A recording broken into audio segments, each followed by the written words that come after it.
நம்ம லைஃப்ல நம்ம எல்லாருமே ஒரு சிச்சுவேஷன்ல நினைச்சிருப்போம். அன்னைக்கு நம்ம மனசுல இருந்தத ஓப்பனா அவங்க கிட்ட அன்னைக்கே சொல்லியிருந்தோம்னா, ஒருவேளை இன்னைக்கு நம்ம லைஃப் இன்னும் கொஞ்சம் பெட்டரா இருந்திருக்குமோ அப்படின்னு நினைச்சிருப்போம். அண்ட் அன்னைக்கு நம்ம அவங்க கிட்ட ஏதோ சொல்ல வந்தாங்க. அவங்க மேல இருக்க கோவத்தினால, ஈகோல அது என்னன்னே நம்ம ப்ராப்பரா கேட்கல. ஸோ அன்னைக்கு அவங்க என்னதான் நம்ம கிட்ட சொல்லியிருப்பாங்க அப்படின்ற மாதிரி நம்ம யோசிப்போம். ஸோ இப்படி நம்ம லைஃப்ல ஒரு சில மிஸ்டேக்ஸ் பண்ணியிருப்போம், ஒரு சில ரிக்ரெட்ஸ் நம்மளுக்கு இருந்திருக்கும். ஸோ இது எல்லாத்தையுமே நம்மளால மாற்ற முடியும், ஆல்டர் பண்ண முடியும். நம்ம லைஃப்ல இப்போ நம்ம எல்லாருக்குமே ஒரு செகண்ட் சான்ஸ் கிடைக்க போகுது. அது மூலியமா நம்ம வந்து டைம் ட்ராவல் பண்ணி பாஸ்ட்டுக்கோ ஃபியூச்சருக்கோ போய் நம்ம பண்ண மிஸ்டேக்ஸ், நமக்கு இருக்க ரிக்ரெட்ஸ் எல்லாத்தையுமே நம்ம மாற்ற முடியும் அப்படின்னா நமக்கு எப்படி இருக்கும்? ஹாய் எல்லாருக்கும் வணக்கம், welcome back to my channel the bookworm. இன்னைக்கு நம்ம ஒரு இன்ட்ரெஸ்டிங்கான புக் தான் பார்க்க போகிறோம். ஸோ என்ன புக் அப்படின்னா before the coffee gets cold. இந்த புக் தான். இது நம்மளுக்கு வந்து ஒரு ஜாப்பனீஸ் ரைட்டர் எழுதின புக். இதை நம்மளுக்கு டிரான்ஸ்லேட் பண்ணி கொடுத்துருக்காங்க. இந்த புக் சீரீஸில் வந்து நம்மளுக்கு 4 புக் இருக்கும். எல்லாமே நம்மளுக்கு வந்து ஃபேண்டசி சீரீஸாக இருக்கும். அந்த 4 புக்கில் இதான் ஃபர்ஸ்ட் புக். இதுக்கப்புறம் நம்மளுக்கு இன்னும் ஒரு 3 புக் இருக்குது. ஸோ இதில் நம்மளுக்கு வந்து டைம் ட்ராவல் இது எல்லாமே இருக்கும். இந்த புக்கு வந்து நான் இன்னைக்கு ஒரு ஸ்டோரி மாதிரியே ஃபுல் ஸ்டோரியாகவே தான் சொல்ல போகிறேன். ஆக்சுவலாக அது ஃபுல்லாகவே நம்மளுக்கு ஸ்பாய்லர்ஸ் இருக்கும் தான். பட் எனக்கு பொறுத்த வரைக்கும் இந்த புக்கில் வந்து நம்மளுக்கு ஸ்டோரிஸ் ரீட் பண்ணி ஸ்பாய்லர் ஆகிறத விட நம்மளுக்கு அந்த ரீடிங் எக்ஸ்பீரியன்ஸ் தான் இந்த புக்கில் நான் வந்து ப்ளஸ்ஸாக பார்க்குறேன். ஸ்டோரி தெரிஞ்சால் ஸ்பாய்லர் ஆகிடும் அப்படின்ற மாதிரி எனக்கு தோணலை. இந்த புக்கில் நம்மளுக்கு ரீட் பண்ணுறப்போ ஒரு சில பாயிண்ட்ஸ்லாம் நம்மளுக்கு லைஃபுக்கு தேவையான பாயிண்ட்ஸ்லாம் கிடைக்குது. நிறைய எக்ஸ்பீரியன்ஸ் கிடைக்குது இதை ரீட் பண்ணுறப்போ. ஸோ அதுதான் நம்மளுக்கு டெஃபினட்டாக முக்கியம் அப்படின்னு நினைக்கிறேன். ஸோ இந்த புக்கை நான் வந்து ஒரு ஃபுல் ஸ்டோரியாகவே சொல்கிறேன். உங்களுக்கு எந்த ஸ்பாய்லர்ஸும் வேணாம் அப்படின்னா இப்போயே நீங்கள் இந்த வீடியோ ஸ்கிப் பண்ணிக்கலாம். இது ஒரு நல்ல ரீடு வாங்கி ரீட் பண்ணுங்கள். அண்ட் எனக்கு ஸ்பாய்லர்ஸ்லாம் ஓகே அப்படின்னா வீடியோ பார்க்க கண்டினியூ பண்ணுங்கள். ஸோ இந்த புக்கில் நம்மளுக்கு வந்து 4 ஸ்டோரிஸ் கொடுத்துருப்பாங்க. 4 ஷார்ட் ஸ்டோரிஸ் மாதிரி கொடுத்துருப்பாங்க. ஸோ அந்த 4 ஸ்டோரியும் கம்பைன் பண்ணது தான் இந்த புக்கு. ஸோ இது ஒரு சின்ன புக்கு தான். 213 பேஜ் கிட்ட தான் இருக்கும். ஸோ நம்ம ஒரு 8 ஹவர்ஸ்க்குள்ளேயே நம்ம இதை முடிக்கிற மாதிரி இருக்கும். ரொம்பவே ஈஸியாகவும் இருக்கும். லாங்குவேஜும் நம்மளுக்கு டிரான்ஸ்லேட் பண்ணது சிம்பிளாகவும் இருக்கும், புரியும். ஸோ இந்த புக்கில் வந்து நம்மளுக்கு எப்படி அப்படின்னா நம்ம லைஃப்பில் வந்து நம்ம ட்ராவல் பண்ணி டைம் ட்ராவல் பண்ணி பாஸ்ட்டுக்கோ ஃப்யூச்சருக்கோ போகலாம். இந்த புக்கில் நம்மளுக்கு வந்து ஒரு சில ரூல்ஸ் கொடுத்துருப்பாங்க டைம் ட்ராவல் பண்ணுறதுக்கு. என்ன அப்படின்னா நம்மளால பாஸ்ட்டுக்கோ ஃப்யூச்சருக்கோ போக முடியும். பட் நம்மளால நம்ம அந்த பாஸ்ட்டில் நம்ம என்னதான் அந்த விஷயத்த மாற்றினாலும் ப்ரெசென்ட்டில் நம்மளுக்கு எதுவுமே மாறி இருக்காது. நம்மளுக்கு நடந்த விஷயம் நடந்தது தான்.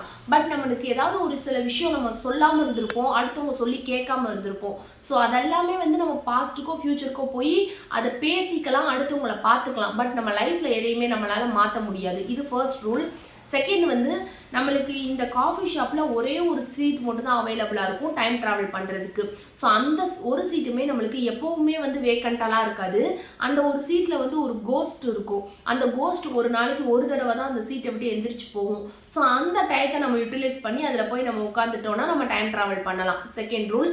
தேர்ட் ரூல் என்ன அப்படின்னா நம்ம டைம் ட்ராவல் பண்ணி போயிட்டு திரும்ப வரதுக்குள்ள ஒரு டைமிங் இருக்குது. நம்ம டைம் ட்ராவல் பண்ணுறோம் அப்படின்னா நம்மளுக்கு முன்னாடி ஒரு காஃபி வைப்பாங்க. ஸோ அந்த காஃபி வந்து நல்லா சூடாக இருக்கும், ஹாட்டாக தான் இருக்கும். நம்ம டைம் ட்ராவல் பண்ணி அந்த இடத்துக்கு போனதுக்கப்புறமா நம்ம அந்த காஃபி வந்து கோல்ட் ஆகிறதுக்குள்ளே, அது ஆறி போகிறதுக்குள்ளே அதை நம்ம குடிச்சிட்டு ப்ரெசண்ட்டுக்கு இதே காஃபி ஷாப்புக்கு வந்துடணும். அப்படி நம்ம வந்து டைமிங் மிஸ் பண்ணிட்டோம் அப்படின்னா நம்ம வந்து கோஸ்ட் ஆகிடுவோம். அண்ட் லாஸ்ட் ரூல் என்ன அப்படின்னா அந்த டைம் ட்ராவல் பண்ணி நம்ம போகிற இடத்துக்கு போனதுக்கு அப்புறமாவும் நம்ம உட்காந்துருக்க சீட்லேயே தான் நம்ம உட்காந்துருக்க முடியும். நம்மளால எந்திரிச்சு வேறு இடத்துக்கு போக முடியாது. ஸோ இப்படி ஒரு ரூல் இருக்கும்.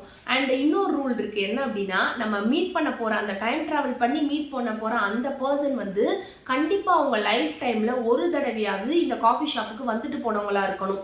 இந்த காஃபி ஷாப்புக்கே வராத ஒரு ஆளை நம்மளால டைம் ட்ராவல் பண்ணி போய் பார்க்க முடியாது. ஸோ இந்த மாதிரி ஒரு சில ரூல்ஸ்லாம் இருக்கும். ஸோ இந்த ரூல்ஸுக்கெல்லாம் ஓகே அப்படின்னு சொல்லிட்டு போய் பார்க்குற ஒரு 4 கேரக்டர் தான் இந்த புக்கில் இருப்பாங்க. ஸோ அந்த 4 பேரோட ஸ்டோரி தான் இந்த புக்கில் இருக்கும். ஸோ இந்த புக்கோட ஸ்டார்டிங்கில் நமக்கு எப்படி இருக்கும் அப்படின்னா இந்த கெஃபே வந்து நமக்கு ஜப்பானில் இருக்க மாதிரி காட்டியிருப்பாங்க. ஸோ இந்த காஃபி ஷாப் ஒரு 100 இயர்ஸாகவே இருக்குது, அதை ரன் பண்ணிட்டு இருக்காங்க அப்படின்ற மாதிரி சொல்லியிருப்பாங்க. ஸோ இந்த காஃபி ஷாப்பை பற்றி டைம் ட்ராவல் பண்ணுறதை பற்றிலாம் நிறைய ஆர்டிக்கல் பப்ளிஷ் ஆகிருக்கும். ஸோ அதில் என்ன சொல்லியிருப்பாங்க அப்படின்னா இவ்வளோ ரூல்ஸையும் நம்ம ஃபாலோ பண்ணி டைம் ட்ராவல் பண்ணி பாஸ்ட்டுக்கோ ஃப்யூச்சருக்கோ போகிறப்போ என்ன பாயிண்ட் இருக்குது, நம்ம அங்கே போய் என்ன தான் பண்ணாலும் ப்ரெசண்ட்டில் நம்மளுக்கு நடந்த விஷயம் நடந்ததாக தான் இருக்க போகுது. அது எதுவுமே மாறாதப்போ நம்ம என்ன பாயிண்ட்டுக்காக போய் நம்ம டைம் ட்ராவல் பண்ணணும், நம்ம லைஃபையே வந்து ரிஸ்க் எடுத்து இன்கேஸ் நம்மளால் டைம்குள்ளே திரும்பி வர முடியல அப்படின்னா கோஸ்ட் ஆயிடுவோம். ஸோ நம்ம லைஃபே வந்து ரிஸ்க் எடுத்து பண்ணுறதுல என்ன பிரயோஜனம் இருக்க போது, இது பாயிண்ட்லெஸ் அப்படின்னு இருக்க மாதிரி நிறைய ஆர்டிக்கல்லாம் பப்ளிஷ் ஆகிருக்கும். ஸோ இதெல்லாம் இருந்தாலுமே ஃபஸ்ட்டு வந்து ஒரு லேடி வருவாங்க டைம் ட்ராவல் பண்ணுறதுக்காக. ஃபுமிங்கோ அப்படிங்கிற ஒரு லேடி வருவாங்க. இந்த புக்கில் நம்மளுக்கு நேம் கேரக்டர் எல்லாமே வந்து டிஃப்ரெண்ட்டாக இருக்கும். ஜாப்பனீஸ் நேம்ன்றனால நம்மளுக்கு அப்படி தான் இருக்கும். ஃபுமிங்கோ அப்படின்ற ஒரு லேடி வருவாங்க. அவங்களோட லவ்வரை பார்க்கறதுக்காக அந்த கெஃபேக்கு வருவாங்க. ஸோ இப்போ எப்படி அப்படின்னா அந்த ஃபுமிங்கோவும் அவங்க லவ்வரும் ஒன் வீக்குக்கு முன்னாடி தான் அந்த கெஃபேல வந்து உட்காந்து பேசியிருப்பாங்க. அவங்க 2 பேருமே வந்து நல்ல லவ்ல தான் இருந்திருப்பாங்க. பட் வந்து சடனாக வந்து அவங்க லவர் வந்து அமெரிக்காவில் போய் எனக்கு பிடிச்ச ஜாபை பார்க்க போகிறேன் அப்படின்ற மாதிரி அவசரமாக சொல்லிட்டு போயிருப்பாரு 1 வீக்குக்கு முன்னாடி. இவங்களுக்கு அன்றைக்கி மனசில் என்ன இருந்திருக்கும் அப்படின்னா, ஏன் போகிற, என் கூட இரு, என்னை மேரேஜ் பண்ணிக்கோன்னு சொல்லணும்னு இந்த ஃபுமிங்கோக்கு தோணி இருக்கும். பட் அதை அவங்க கன்வே பண்ணியிருந்திருக்க மாட்டாங்க. ஸோ அதை வந்து அவங்களுக்கு 1 வீக்காகவே மனசுக்கு கஷ்டமாக இருந்திருக்கும். அவன்கிட்ட நம்ம சொல்லாமல் விட்டுட்டோம், போகாதுன்னு நம்ம மனசில் தோணுச்சு, அவன் போகக்கூடாதுன்னு சொல்லணும்னு தோணுச்சு, பட் நம்ம சொல்லலை அப்படின்ற மாதிரி கஷ்டப்பட்டுட்டே இருப்பாங்க. ஸோ ஃபைனலாக வந்து நம்ம இன்னைக்கு வந்து சொல்லிடுவோம், டைம் ட்ராவல் பண்ணியாவது இந்த விஷயத்த நம்ம மனசில் இருக்கிறத சொல்லிடுவோம்னு சொல்லிட்டு வந்திருப்பாங்க. ஸோ இந்த ரூல்ஸ் எல்லாம் ஃபாலோ பண்ணி அவங்க பாஸ்ட்டுக்கு போவாங்க. 1 வீக்குக்கு முன்னாடி போவாங்க. அவங்களோட லவ்வர் அங்கே இருப்பார். மீட் பண்ணி அவர்கிட்ட சொல்லுவார், நீ அமெரிக்காவுக்கு போகாத, என் கூடவே இரு அப்படின்னு சொல்லுவாங்க. ஆனால் இவங்களுக்கு தெரியும் இவங்க என்னதான் சொன்னாலுமே அவர் கண்டிப்பாக அமெரிக்காவுக்கு போயிட்டார் இல்லையா. ஸோ அது சேஞ்ச் ஆகாது. பட் இவங்க மனசில் இருக்கிறத சொல்லணுன்றதுக்காக சொல்லிட்டு என்னை மேரேஜ் பண்ணிக்கோ அப்படின்ற மாதிரி இவங்க சொல்லுவாங்க. அப்போ அந்த லவர் சொல்லுவார். அவருக்கு அப்போ தான் சொல்லுவார் என்ன அப்படின்னா, அவர் மனசில் ஒரு இன்செக்யூரிட்டி ஃபீலிங் இருந்திருக்கும். அவருக்கு வந்து தீக்காயம் உடம்பு ஃபுல்லாக இருக்கும். அவருக்கு வந்து அந்த ஸ்கார்ஸ் ஃபுல்லாமே இருக்கும். ஸோ அதனால அவருக்கு இன்செக்யூரிட்டியாக ஃபீல் பண்ணுவார். இந்த ஃபுமிங்கோன்ற பொண்ணுக்கு வந்து நம்ம கரெக்டான மேட்ச் கிடையாது, இவங்க லைஃப்பை நம்ம தான் கெடுக்க போகிறோம் அப்படின்ற மாதிரி அவர் ஃபீல் பண்ணியிருப்பாரு. அதை அவர்கிட்ட சொல்லுவாங்க, ஃபுமிங்கோ கிட்ட சொல்லுவாங்க அவங்க லவர். அப்போ ஃபுமிங்கோ சொல்லுவாங்க, இல்லை நீ அட்ராக்டிவாக அழகாக தான் இருக்க, எனக்கு ஒன்றை தான் பிடிச்சிருக்கு, ஒன்றை தான் மேரேஜ் பண்ணுவேன் அப்படின்ற மாதிரி சொல்லிடுவாங்க. அப்போ தான் அவருக்கு வந்து இதெல்லாம் தெரியும். ஸோ அப்போ அவர் என்ன சொல்லுவார் அப்படின்னா, 3 இயர்ஸ் வெயிட் பண்ணு, 3 இயர்ஸ்க்கு அப்புறம் நான் வரேன் அப்படின்ற மாதிரி சொல்லிட்டு இருப்பாரு. ஸோ அதுக்குள்ளே அவங்களுக்கு பாஸ்டில் அந்த டைம் ட்ராவல் பண்ண டைம் முடிய போயிட்டுருக்கும். ஸோ அதனால் அந்த காஃபி ஆடுறதுக்கு முன்னாடி அவங்க வேகமாக குடிச்சிட்டு ரிட்டர்ன் வந்துடுவாங்க. வந்ததுக்கப்புறமா அவங்களுக்கு ஒரு மாதிரி ஹாப்பியாக இருக்கும். அவங்க மனசில் சொல்லிட்டாங்க, இருந்ததை ஃபுல்லாக சொல்லிட்டாங்க. அண்ட் அவருக்கு என்ன இன்செக்யூரிட்டி இருக்குன்றதை அவர் கன்வே பண்ணிட்டாரு அங்கே. ஸோ அதனால வந்து 3 இயர்ஸ் வெயிட் பண்ண வேற சொல்லியிருக்காரு. ஸோ 3 இயர்ஸாக வந்து நம்பிக்கையாக வெயிட் பண்ணுவோம், அவன் வருவான் அப்படின்ற மாதிரி ஃபுமிங்கோ நினச்சிட்டு போயிடுவாங்க. ஸோ இப்படி தான் அந்த ஃபர்ஸ்ட் ஸ்டோரி நமக்கு முடியும். ஸோ இந்த புக்கில் நம்மளுக்கு செகண்ட் ஸ்டோரி வந்து ஒரு ஹஸ்பண்ட் அண்ட் ஒய்ஃப் ஸ்டோரி. அந்த ஹஸ்பண்ட் நேம் வந்து ஃபுசாகி. அவர் வந்து அந்த காஃபி ஷாப்பில் ரெகுலர் கஸ்டமராக இருப்பார். அப்பப்போ இங்கே தான் வந்துட்டு இருப்பாரு. ஸோ இப்போ அவருக்கு என்ன அப்படின்னா, அவருக்கு ஒரு டிசீஸ் இருக்கும். அவருக்கு வந்து மெமரி ஃபுல்லாக லாஸ் ஆகிட்டு இருக்கும். அவர் பாஸ்டில் நடந்தது எதுவுமே அவருக்கு ஞாபகம் இருக்காது. ஸோ இப்படி இருப்பார். இப்போ அவர் கையில் வந்து ஒரு என்வலப் வச்சுருப்பாரு. ப்ரௌன் கலரில் ஒரு குட்டி என்வலப் வச்சுட்டு அதில் ஒரு லெட்டர் வச்சுருப்பாரு. ஸோ அதை பார்த்துட்டு அந்த கஃபேல இருக்கவங்க கேட்பாங்க, கெஃபே ஓனர், அந்த கெஃபேல வேலை பார்க்குற வெயிட்ரஸ்லாம் கேட்பாங்க, என்ன இது அப்படின்ற மாதிரி கேட்பாங்க. அப்போ அந்த ஃபிசாகி சொல்லுவார், இதை வந்து நான் என் ஒய்ஃபுக்கு வந்து டைம் ட்ராவல் பண்ணி போய் கொடுக்க போகிறேன். நான் அப்போ கொடுக்கணும்னு நினச்சேன், என்னால் கொடுக்க முடியாமல் போயிடுச்சு. ஸோ இதை நான் கொடுக்க போகிறேன் அப்படின்ற மாதிரி ஃபிசாகி சொல்லுவார். அப்போ அந்த கஃபேல இருக்கவங்க கேட்பாங்க, உங்கள் ஒய்ஃப் நேம் என்னன்னு. ஆனால் அவருக்கு அது ஞாபகம் இருக்காது. அவங்க ஒய்ஃப் பேர் கூட அவங்களுக்கு ஞாபகம் இருக்காது. அவங்க என்ன பண்ணுறாங்க எதுவுமே இவருக்கு ஞாபகம் இருக்காது. பட் அந்த என்வலப்பை மட்டும் அவர் கொடுக்கணும் அப்படின்னு நினச்சிட்டு இருப்பாரு. ஸோ இப்போ என்ன அப்படின்னா, அந்த கெஃபேக்கு வந்து ஒரு நர்ஸ் வருவாங்க. ஆக்சுவலி அவங்க தான் வந்து இவரோட ஃபுசாகியோட ஒய்ஃபாக இருப்பாங்க. ஆனால் அவங்கள கூட இவர் மறந்துருப்பார். இப்போது நேராக பார்த்தாலுமே அவருக்கு யாருன்னே தெரியாது, ஃபுசாகிக்கு அந்த ஒய்ஃபை தெரியாது. ஸோ அவங்க ஒரு நர்ஸாக இருப்பாங்க. இப்போ என்னன்னா அந்த ஒய்ஃபுக்கு வந்து அவங்க ஹஸ்பண்ட் வந்து மறந்துட்டாங்கல்ல, இருந்தாலுமே என்ன மறந்தாலும் பரவாயில்ல, நான் வந்து என் ப்ரொஃபஷன் வந்து ஒரு நர்ஸ் தான். ஸோ இவருக்கு வந்து நான் தனிப்பட்ட முறையில் அவருக்கு டிசீஸ் இருக்குது, பேஷண்ட்டு. ஸோ ஒரு நர்ஸாக வந்து இவர் கூடயே நான் பார்த்துக்கிறேன், நான் வச்சு பார்த்துக்கிறேன்ற மென்டாலிட்டியில இப்போ இருப்பாங்க. ஸோ அப்போ வந்து அந்த ஹோட்டலில் இருக்க வெயிட்ரஸ், அந்த ஓனர்லாம் சொல்லுவாங்க, அவர் கையில் ஒரு என்வலப் இருக்குல்ல, அதை உங்கள்கிட்ட கொடுக்கணும்னு நினச்சிட்டே இருக்காரு. ஆனால் ஒவ்வொரு தடவையும் வந்து சொல்கிறாரு, பட் அந்த சீட் வெக்கேட்டாக இருந்தால் கூட அவர் உட்கார மாட்டுறாரு, போய் கொடுக்க மாட்டுறாரு. நீங்கள் போய் அதை வாங்கிட்டு வந்துருங்க அப்படின்ற மாதிரி சொல்லுவாங்க. பாஸ்ட்டுக்கு போய் அந்த லெட்டர் என்னன்னு வாங்கிட்டு வந்துருங்க, மேபி வந்து அது உங்களுக்கு அவர் எழுதின லவ் லெட்டராக கூட இருக்கலாம் அப்படின்ற மாதிரி சொல்லுவாங்க. ஸோ இந்த ஒய்ஃபுக்குமே ஒரு மாதிரி ஹாப்பி ஆகிடும், ஓ நம்மளுக்கு லவ் லெட்டர் எழுதியிருக்காங்களா. ஆனால் அவங்களுக்கு சந்தேகம் இருக்கும், நம்மளுக்கு இவர் எப்பயுமே லெட்டர்லாம் எழுத மாட்டாரே அப்படின்ற மாதிரி இருக்கும். ஸோ அந்த லெட்டர் என்னதான் பார்க்கலாம் அப்படின்னு சொல்லி டைம் ட்ராவல் பண்ணுறதுக்காக உட்காந்துருப்பாங்க. அந்த ரூல்ஸ் எல்லாம் ஃபாலோ பண்ணிட்டு போவாங்க. 2 இயர்ஸுக்கு முன்னாடி போவாங்க. ஏன் அப்படின்னா இவங்களுக்கு தெரிஞ்சு அவங்க ஹஸ்பண்டுக்கு வந்து 2 இயர்ஸாக அந்த நோய் இருக்கு. ஸோ இப்போ வந்து அவர் மெமரியெல்லாம் லாஸ் ஆகிறதுக்கு முன்னாடி 2 இயர்ஸுக்கு போகிறப்ப தான் அந்த லெட்டர் எழுதியிருப்பாரு. ஸோ அப்போ போய் நம்ம வாங்கிக்கலான்றதுக்காக போயிருப்பாங்க. போய் அவங்க உட்காந்துருப்பாங்க. அப்போ வந்து அந்த டைம் ட்ராவல் பண்ணி போன இடத்துல அந்த பாஸ்ல அவங்க ஹஸ்பண்ட் ஃபுசாகி அவங்க வருவார். வந்துட்டு இருக்கப்போ இவங்களை பார்த்தோன்னே அவங்க ஒய்ஃபை பார்த்தோன்னே அவருக்கு வந்து சந்தேகம் வந்துடும். அந்த சீட்டை விட்டு அவங்க எந்திரிச்சிருக்க மாட்டாங்க. அப்போ அவர் கேட்பாங்க, நீ ஃபியூச்சர்லேருந்து என்னை பார்க்க வந்தியா அப்படின்ற மாதிரி ஃபுசாகி கேட்பாரு. அவங்களுக்கு வந்து ஷாக் ஆகிடும், கண்டுபிடிச்சிட்டாரே அப்படின்ற மாதிரி இருக்கும். பட் ரிப்ளை பண்ணியிருக்க மாட்டாங்க.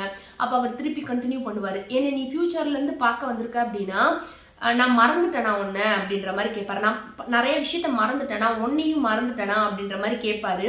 அப்போதான் அவங்களுக்கு தெரியும் 2 இயர்ஸுக்கு முன்னாடியே அவருக்கு தெரிஞ்சிருக்கு, அவருக்கு இப்படிலாம் டிசீஸ் இருக்குன்றது தெரிஞ்சிருக்கு. இவங்க கிட்ட தான் சொல்லாமல் அவர் வச்சிருக்காரு அப்படின்ற மாதிரி அந்த நர்ஸுக்கு தெரியும், அவங்க ஒய்ஃபுக்கு தெரியும். ஸோ வந்து அவங்க வந்து ஆமாம் சைலண்ட்டாக ஆமாம் மறந்துட்டீங்கன்ற மாதிரி சொல்லுவாங்க. அவருக்கு ரொம்ப கஷ்டமாயிரும். அவர் வந்து அவங்க ஒய்ஃபை மறக்கக்கூடாது அப்படின்றதுல ரொம்ப ஸ்ட்ராங்காக இருப்பார். அவருக்கு தெரியும் அவர் மறந்துடுவாருன்னு சொல்லிட்டு ஃப்யூச்சரில் இந்த டிசீஸ்னால மறந்துடுவாருன்னு அவருக்கு தெரியும். ஆனால் அப்படி ஒரு நாள் வந்துட்டால் நம்ம ஒய்ஃப் ரொம்ப கஷ்டப்படுவாங்களே அப்படின்றத அவர் நினச்சிக்கிட்டே இருப்பார். அதை தான் அந்த லெட்டரில் அவர் எழுதியிருப்பார். அவங்க ஒய்ஃபுக்கு வந்து எனக்கு இந்த மாதிரி ஒரு டிசீஸ் இருக்குது, நான் கண்டிப்பாக வந்து ஃப்யூச்சரில் எல்லாத்தையும் மறந்துடுவேன், உன்னையுமே மறந்துடுவேன், பட் நீ வந்து எனக்கு வந்து ஒரு ஒய்ஃபாக தான் நான் உன்னை மறந்தா கூடிய நீ ஒரு ஒய்ஃபாக தான் என் கூட இருக்கணும். என் மேலே பரிதாபப்பட்டுட்டு நீ ஒரு நர்ஸுன்றனால என்கிட்ட வந்து ஒரு நர்ஸ் மாதிரி பிஹேவ் பண்ணக்கூடாது, என் மேலே உனக்கு வந்து சிம்பத்தி இருக்கக்கூடாது, ஒரு லவ்வோட என் கூட ஒய்ஃபாக தான் நீ இருக்கணும், நான் உன்னை மறந்தா கூட அப்படின்ற மாதிரி அந்த லெட்டரில் எழுதியிருப்பாரு. அண்ட் வந்து சிம்பதிக்காக என் கூட இருக்கனா தயவு செஞ்சு இருக்காத அப்படின்னு எழுதியிருப்பாரு. கடைசியாக வந்து ஒரு ஒய்ஃபாகவே நீ என் கூட இருக்க அக்செப்ட் பண்ணிட்டு இருந்தால் கூட நான் உனக்கு ரொம்ப பேர்டனாக ரொம்ப கஷ்டப்படுத்திக்கிட்டு இருக்கேன், உன்னை ரொம்ப வந்து நான் வந்து என்னை பார்க்குறதே உனக்கு கஷ்டமாக இருந்தால் கூட நீ டெஃபினட்டாக என்னை விட்டுட்டு போயிடலாம், நான் கஷ்டப்பட மாட்டேன், நீ உன் லைஃப்பை பார்த்துட்டு போயிடலாம் அப்படின்ற மாதிரிலாம் அந்த லெட்டரில் எழுதியிருப்பார். அந்த என்வலப்பை அப்போ கொடுப்பாரு. கொடுத்துட்டு இந்த விஷயத்தை அவர் சொல்லவும் செய்வார். சொல்லிட்டு அவருக்கு ரொம்ப ஃபீலிங் ஆயிரும். என்னன்னா ஃபியூச்சர்லேருந்து அவங்க ஒய்ஃப் வந்திருக்காங்க, நம்ம மறந்துட்டோம் அவங்கள, அதனால தான் நம்மளை பார்க்க வந்திருக்காங்க அப்படின்ற மாதிரி கஷ்டப்பட்டுட்டு இருப்பாங்க. ஸோ அதுக்குள்ளே இவங்க டைமிங் இவங்க முடிய ஆரம்பிக்கும். அந்த ஃபுசாகி வந்து லெட்டரை வாங்கிட்டு ரிட்டர்ன் வந்துருவாங்க அந்த கெஃபேக்கே. வந்ததுக்கப்புறம் தான் அவங்க நினைப்பாங்க, நம்ம வந்து இனிமேல் வந்து ஒரு நர்ஸாக வந்து அவங்க கிட்ட இருக்கக்கூடாது அப்படின்ற மாதிரி நினைப்பாங்க. இவ்வளோ நாளுமே வந்து அவங்க ஹஸ்பண்ட் இவங்களை மறந்ததுக்கு அப்புறமா கூட இவங்க வந்து இனிஷியேட் எடுத்திருக்க மாட்டாங்க, இவங்க போய் பேச போயிருந்திருக்க மாட்டாங்க, நீங்கள் என்ன மறந்துட்டீங்களா, நான் தான் ஒய்ஃப் அப்படின்ற மாதிரி சொல்லியிருக்க மாட்டாங்க. பட் இப்போத்துலேருந்து வந்து அவங்க கிட்ட ஒரு ஒய்ஃபாக தான் பிஹேவ் பண்ணுவாங்க. அவங்கக்கிட்டே போய் சொல்லுவாங்க, நான் தான் உங்கள் ஒய்ஃபை நீங்கள் மறந்துட்டீங்களா, அந்த மாதிரிலாம் பேசி அவங்களுக்கு ஞாபகப்படுத்த ட்ரை பண்ணுவாங்க. ஸோ இந்த மாதிரி அந்த ஸ்டோரி இருக்கும். ஆக்சுவலி இந்த செகண்ட் ஸ்டோரி ரொம்ப வந்து ஃபீலிங்காக இருக்கும், ஒரு மாதிரி டச்சிங்காக இருக்கும். ஸோ அவ்வளோதான். ஸோ இப்போ இந்த தேர்ட் ஸ்டோரி வந்து 2 சிஸ்டர்ஸோட ஸ்டோரி. ஸோ இந்த கெஃபேல ரெகுலர் கஸ்டமராக ஒருத்தவங்க இருப்பாங்க, ஹிராய் அப்படின்ற ஒரு லேடி இருப்பாங்க. அவங்க இந்த கெஃபேக்கு ஆப்போசிட்டாகவே ஒரு பார் வச்சு நடத்திட்டு இருப்பாங்க, அதில் தான் அவங்க பிஸ்னஸ் பண்ணிட்டு இருப்பாங்க. ஸோ இப்போ இந்த ஹிராயின்றவங்க வந்து அவங்க அம்மா அப்பா அவங்க தங்கச்சி எல்லாத்தையுமே விட்டுட்டு வீட்டை விட்டு ஓடி வந்து அவங்களுக்கு வந்து செல்ஃபாக வந்து பிஸ்னஸ் பண்ணணும்னு ஆசை இருந்திருக்கும். ஸோ அதனால வேற இடத்துக்கு வந்திருப்பாங்க. அவங்க அம்மா அப்பா அவங்க பேரண்ட்ஸ் எல்லாமே வந்து ஊரில் வந்து ஒரு பிஸ்னஸ் பண்ணிட்டு இருப்பாங்க. அவங்க அம்மா அப்பாவோட ஆசை என்னென்ன அப்படின்னா, ஹிராய் தான் அவங்களுக்கு ஃபர்ஸ்ட் டாட்டர், செகண்ட் அவங்களுக்கு ஒரு சிஸ்டர் இருப்பாங்க. ஸோ இவங்க எல்லாருமே சேர்ந்து அந்த பிஸ்னஸை பண்ணணுன்றது அவங்களுக்கு ஆசையாக இருக்கும். அவங்க பெரிய பொண்ணு வந்து ரெஸ்பான்சிபிலிட்டியை எடுத்துக்கிட்டு அவங்க அப்பா அம்மாவுக்கு அப்புறமா அந்த பிஸ்னஸ் பண்ணணும்னு அவங்க அப்பா நினைப்பாங்க. பட் வந்து இவங்களுக்கு இன்ட்ரெஸ்ட் இருக்காது, தனியாக வந்து நம்ம பிஸ்னஸ் பண்ணணுன்றதுக்காக அப்படியே அந்த அவங்க யார்கிட்டையுமே சொல்லாமல் அப்படியே வேறு இடத்துக்கு வந்துட்டு இப்போ அவங்க செல்ஃபாக வந்து இந்த பிஸ்னஸ் நடத்திட்டு இருப்பாங்க. ஸோ இப்போ எப்படி அப்படின்னா அவங்களோட சிஸ்டர் தான் வந்து அவங்களுக்கு மேலே தான் நிறைய ரெஸ்பான்சிபிலிட்டி ஆகிடும். அவங்க அம்மா அப்பா வந்து அவங்க பார்க்குற பிஸ்னஸை ஃபுல்லாக அவங்க சிஸ்டருக்கு கொடுத்துருவாங்க. அவங்களுக்கு பயங்கர ரெஸ்பான்சிபிலிட்டி ஆயிரும். அண்ட் அவங்க அம்மா அப்பாவுமே அவங்க தான் டேக் கேர் பண்ணிட்டு இருப்பாங்க. இப்போ எப்படின்னா அவங்க சிஸ்டர் வந்து அடிக்கடி வந்து ஹிராயை பார்க்கறதுக்காக அந்த கெஃபேக்கு வருவாங்க. ஆனால் ஒரு தடவை கூட ஹிராய் வந்து அவங்க தங்கச்சியை பார்க்கவே மாட்டாங்க. அவங்க அங்கே கெஃபேக்கு வராங்கன்னு தெரிஞ்சுக்கிட்டாலே அவங்க போய் ஒளிஞ்சுப்பாங்க. பக்கத்தில் இருக்கவங்க எல்லார்ட்டையுமே வந்து ஹிராய் இங்கே இல்லைன்னு சொல்லிடு அப்படின்னு சொல்லி அவங்க தங்கச்சிக்கிட்ட சொல்லிடுவாங்க. ஸோ எல்லாருமே அதே மாதிரி அவங்க இல்லை ஹிராய் இல்லை அப்படின்னு சொல்லி ஒவ்வொரு தடவையுமே அவங்க பார்க்க வரப்பெல்லாம் அவங்க அக்கா இல்லைன்னு சொல்லி அனுப்பிச்சி விட்ருவாங்க. ஸோ இந்த ரீசெண்டாக ஒரு தடவை பார்க்க வருவாங்க. அப்பயுமே வந்து ஒரு லெட்டரை வந்து அவங்க சிஸ்டர் கொண்டு வந்துட்டு இதை ஹிராய்கிட்ட கொடுத்துருங்கன்னு சொல்லிட்டு அந்த ஓனர்கிட்ட கொடுத்துட்டு கிளம்பி போயிடுவாங்க. ஸோ அந்த ஓனர் வந்து ஹிராய் கிட்ட அந்த லெட்டரை கொடுக்குறப்போ அவங்க அந்த லெட்டரை கூட ரீட் பண்ணாமல் அதை டஸ்ட்பினில் போட்டுருவாங்க. ஏன்னா ஹிராய் என்ன நினைப்பாங்க அப்படின்னா, நம்ம தங்கச்சி வந்து எப்பயுமே நம்மளை வீட்டுக்கு கூப்பிட்டுக்கிட்டே இருக்கு, அவளுக்கு வந்து தனியாக நம்மளை மாதிரி தனியாக ஒரு பிஸ்னஸ் பண்ணணுன்ற ஆசை இருக்குது போல், நம்மளை வீட்டுக்கு கூப்பிட்டுக்கிட்டே இருக்கு. ஸோ நம்ம வீட்டுக்கு வந்ததுக்கு அப்புறமா அவள் பார்த்துக்கிட்டு இருக்க அந்த ஃபேமிலி பிஸ்னஸை நம்ம தலையில் போட்டுட்டு அவள் வந்து ஃப்ரீயாக போய் அவள் வந்து தனியாக ட்ரீம் அச்சீவ் பண்ணலான்னு நினைக்கிறா, நம்மளை மாதிரி தான் அவளும் இருக்கா, நம்ம போகவே கூடாது அப்படின்ற மாதிரி இவங்க இருப்பாங்க. ஸோ இப்படி இருக்கும். அந்த லெட்டரை கூட அவங்க ரீட் பண்ணியிருக்க மாட்டாங்க. ஸோ இப்படி இருக்கிறப்ப அவங்க சிஸ்டர் வந்து இவங்க அந்த ஹிராயை பார்த்துட்டு ரிட்டன் வீட்டுக்கு போகிறப்போ ஒரு ஆக்சிடெண்ட்டில் இறந்துருவாங்க. ஸோ இந்த நியூஸ் வந்து ஹிராய்க்கு தெரியும். இவங்களுக்கு ஒரு மாதிரி கஷ்டமாயிடும். கடைசியாக கூட நம்ம தங்கச்சி நம்மளை பார்க்க வந்துட்டு தான் இப்படி இறந்துட்டான்ற மாதிரி ஃபீல் ஆயிரும். ஸோ இப்போ அவங்க சிஸ்டரை இவ்வளோ நாள் நம்ம அவாய்ட் பண்ணிட்டோம் பார்க்குறப்ப. ஸோ அவள் அந்த லெட்டரில் என்ன தான் நம்மக்கிட்ட சொல்ல வந்திருக்கான்றதை நம்ம போய் கேட்போம். இவ்வளோ நாள் நம்ம அவாய்ட் பண்ணாலும் நம்மளை ஏன் பார்க்க வரான்றதையும் நம்ம போய் கேட்போன்றதுக்காக டைம் ட்ராவல் பண்ணி ஹிராய் போவாங்க. அவங்க சிஸ்டரையும் மீட் பண்ணுவாங்க.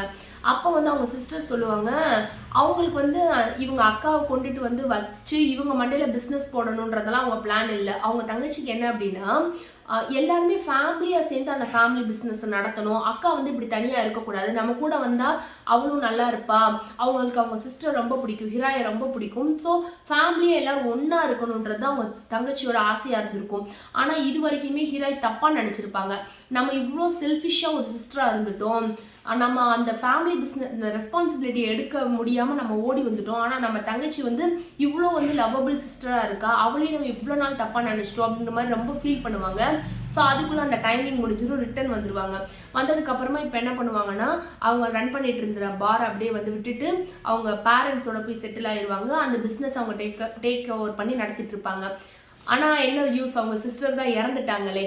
ஆனாலுமே அவங்களுக்கு என்ன அப்படின்னா, அவங்க தங்கச்சியோட ஆசையை வந்து அட்லீஸ்ட் அவள் இறந்ததுக்கு அப்புறமாவது நிறைவேற்றணுன்றதுக்காக அதை ரன் பண்ணிட்டு இருப்பாங்க. ஸோ இந்த ஸ்டோரியில் நம்மளுக்கு என்ன சொல்லுவாங்க அப்படின்னா, ஒருத்தவங்க உயிரோடு இருக்கப்பயே ஒருத்தவங்க அவங்கள வந்து நம்ம வேல்யூ பண்ணணும். ஒரு ரிலேஷன்ஷிப் இருந்துச்சுன்னா அந்த பர்சனை வந்து நம்ம கொஞ்சமாவது வேல்யூ பண்ணணும். ரொம்ப வந்து இக்னோர் பண்ணிகிட்டே இருக்கக்கூடாது. நம்மளாவே வந்து இவங்க இதை தான் சொல்ல வருவாங்க, இவங்க இதை தவிர வேற என்ன பண்ணுவாங்க, அந்த மாதிரிலாம் நினைக்கக்கூடாது. அவங்களோட பாயிண்ட்டையும் நம்ம கேட்கணும். ஒரு ரிலேஷன்ஷிப்பை வந்து நம்ம வேல்யூ பண்ணணும் அப்படின்ற மாதிரி சொல்லுவாங்க. இந்த புக்கில் நம்மளுக்கு ஃபைனலாக இருக்க அந்த 4th ஸ்டோரி வந்து அந்த கெஃபே ஓனரோட ஒய்ஃபோட ஸ்டோரி தான். ஸோ அந்த ஒய்ஃப் வந்து இப்போ ப்ரெக்னெண்ட்டாக இருப்பாங்க. அவங்களுக்கு சின்ன வயசுலேருந்தே வந்து ரொம்ப வந்து ஸ்ட்ரைன் பண்ணி எந்த வேலையும் பார்க்க முடியாமல் இருக்கும். ஸோ அவங்க அடிக்கடி வந்து ஹாஸ்பிட்டலில் அட்மிட் ஆகிட்டே இருப்பாங்க. ஸோ இப்போ அவங்க வந்து கன்சீவாக இருக்காங்க இல்லையா. ஸோ இப்போ டாக்டர் என்ன சொல்லுவாங்க அப்படின்னா, அவங்க டெலிவரிக்கு போயிட்டாங்க, அந்த ஸ்டேஜ் வரைக்கும் போயிட்டாங்க அப்படின்னா அந்த பெயினெல்லாம் இவங்க பாடி வந்து அக்செப்ட் பண்ணிக்காது, ஏற்றுக்காது. ஸோ கண்டிப்பாக வந்து அவங்களும் சரி அவங்க வயிற்றில் இருக்க குழந்தையும் வந்து இறந்து போயிடும் அப்படின்ற மாதிரி டாக்டர் சொல்லுவாங்க. இன்கேஸ் வந்து அவங்க குழந்தை பொழைச்சா கூட இவங்க இறந்து போயிடுவாங்க அப்படின்ற மாதிரி ஸ்ட்ராங்காக சொல்லிடுவாங்க. பட் அந்த லேடி என்ன சொல்லுவாங்க அப்படின்னா, பரவாயில்ல என் குழந்தை இருந்தால் பரவாயில்ல அப்படின்ற மாதிரி நினைப்பாங்க. ஆனால் அவங்க மனசுக்குள்ள ஒரு ஃபீல் இருக்கும், என்ன அப்படின்னா, நம்ம வந்து செல்ஃபிஷாக நம்ம குழந்தை இருந்தால் பரவாயில்லன்னு சொல்கிறோம், அவள் நம்ம இல்லாமல் அம்மா இல்லாமல் கஷ்டப்படுவாளோ அந்த மாதிரி ஃபீல் பண்ணுவாங்க. அண்ட் இப்படி இருக்கும். ஸோ இப்போ அந்த வந்து அவங்களுக்கு டெலிவரிக்கு அட்மிட் பண்ண சொல்லி டேட்டும் வந்துடும். இப்போ அட்மிட் ஆகணும் அப்படின்ற மாதிரி ஆயிரும். ஸோ இப்போ எப்படியும் போயிட்டு வந்தால் நம்ம உயிரோட இருப்போமான்னு தெரியாது. அதனால வந்து ஃப்யூச்சருக்கு ட்ராவல் பண்ணி அவங்க குழந்தை இருக்கா பிறந்துச்சா இதெல்லாம் தெரிஞ்சுக்கணுன்றதுக்காக ஃப்யூச்சருக்கு போவாங்க. ஸோ இதே ரூல்ஸ் எல்லாம் ஃபாலோ பண்ணி போவாங்க. 15 வருஷத்துக்கு அப்புறம் போவாங்க. அங்கே போகிறப்போ வந்து ஒரு பொண்ணு இருக்கும், 15 வயசில் ஒரு பொண்ணு இருக்கும். அதை பார்த்துருவாங்க. அந்த பொண்ணை பார்க்குறப்ப தான் இவங்களுக்கு தோணும். ஆக்சுவலி இந்த ஸ்டோரிக்கு முன்னாடி ஒரு குட்டி ஸ்டோரி வந்திருக்கும்.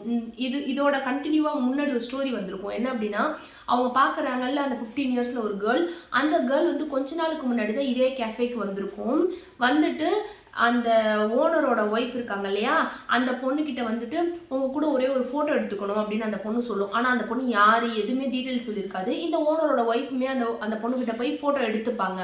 எடுத்த உடனே அந்த பொண்ணு காணாமல் போயிடும். அப்போ அங்கே இருக்கவங்களுக்குலாம் தெரியும், அந்த ஒய்ஃபுக்கு அங்கே கூட இருக்கவங்களுக்குலாம் இந்த பொண்ணு எங்கேருந்தோ ஃபியூச்சர்லேருந்து வந்திருக்கு போல டைம் ட்ராவல் பண்ணி உங்களையே மீட் பண்ணி ஃபோட்டோ மட்டும் எடுத்திருக்கு அப்படின்ற மாதிரி ஒரு டிஸ்கஷன்லாம் போகும். பட் அதோட நம்மளுக்கு எதுவும் சொல்லியிருக்க மாட்டாங்க.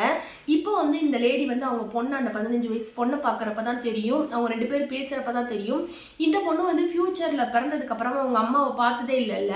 ஸோ ஒன் டைமாவது அவங்க அம்மாவை பார்த்துருக்கணுன்றதுக்காக ஃப்யூச்சர்லேருந்து டைம் ட்ராவல் பண்ணி இவங்க அம்மாவை பார்க்கறதுக்காக தான் அன்னைக்கு வந்து ஃபோட்டோ எடுத்துகிட்டு போயிருக்கோம்.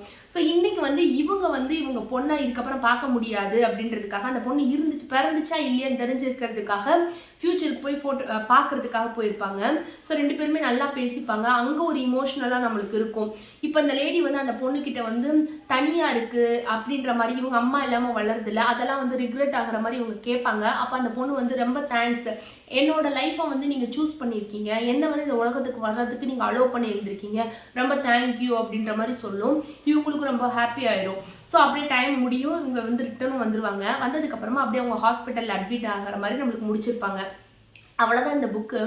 ஆக்சுவலாக இதை ரீட் பண்ணுறப்போ நம்மளுக்கு என்ன ரொம்பவே இமோஷ்னலாக இருக்கும். ஒரு சில பாயிண்ட்லாம் வந்து இவ்வளோதான் லைஃப் வந்து ரொம்ப சிம்பிளாக இருக்குது, ஆனால் நம்மளே அதை ரொம்ப காம்ப்ளிகேட் ஆக்கிக்கிறோம் அப்படின்ற மாதிரிலாம் நிறைய ரியலைஸ் பண்ணுற மாதிரி இருக்கும். ஸோ டெஃபினட்டாக வந்து இந்த புக்கை நீங்கள் வாங்கி ரீட் பண்ணுங்கள். அண்ட் நீங்கள் யாருக்காவது கிஃப்ட் பண்ணணும் அப்படின்னு நினைக்கிறீங்கன்னா கூட இந்த புக்கை கிஃப்ட் பண்ணுங்கள். இது ரொம்ப ஒரு ஷார்ட் ரீடாக இருக்கும். ஸோ அவ்வளோதான் கைஸ், நெக்ஸ்ட் வீடியோவில் பார்க்கலாம். பாய்.